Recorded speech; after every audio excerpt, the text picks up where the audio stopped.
हमारे प्यारे नबी सल्लल्लाहु अलैहि वसल्लम का आखिरी खुतबा मुबारक। ए लोगों, सुन लो, मुझे नहीं लगता कि मैं अगले साल तुम्हारे दरमियान मौजूद रहूंगा। मेरी बातों को गौर से सुनो और उनको उन तक पहुंचाओ जो यहाँ मौजूद नहीं। और तुम औरतों पर हक रखते हो और वो तुम पर। जब वो अपने हुकूक पूरे कर रही हैं तो तुम भी उनकी सारी जिम्मेदारियों को पूरा करो। औरतों के मामले में नरमी इख्तियार करो क्योंकि वो तुम्हारी शराकतदार और बेलौस खिदमात गुजार हैं। कभी जिना की तरफ भी न जाना, किसी को तंग व परेशान न करो, किसी का नुकसान न करो ताकि तुम भी महफूज रहो। याद रखो, तुम्हें अल्लाह से मिलना है और अल्लाह ताला तुमसे तुम्हारे आमाल के बारे में सवाल करेगा।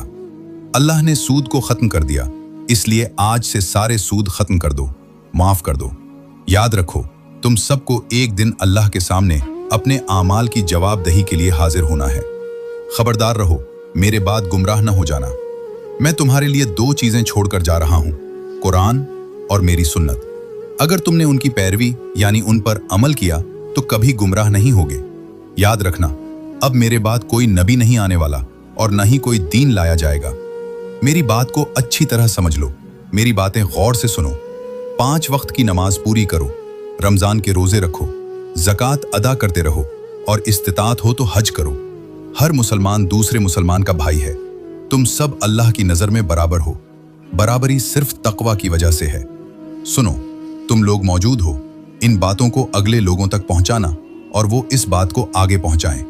ये मुमकिन है कि बाद वाले मेरी बात को पहले वालों से बेहतर समझकर अमल कर सकें। फिर आप सल्लल्लाहु अलैहि वसल्लम ने आसमान की तरफ अपना मुबारक चेहरा उठाया और फरमाया, ए अल्लाह, गवाह रहना, मैंने तेरा पैगाम तेरे बंदों तक पहुंचा दिया। मैंने नबी पाक सल्लल्लाहु अलैहि वसल्लम का फरमान आप तक पहुंचा दिया। इससे आगे इस पैगाम को पहुंचाने की जिम्मेदारी आपकी है। शुक्रिया।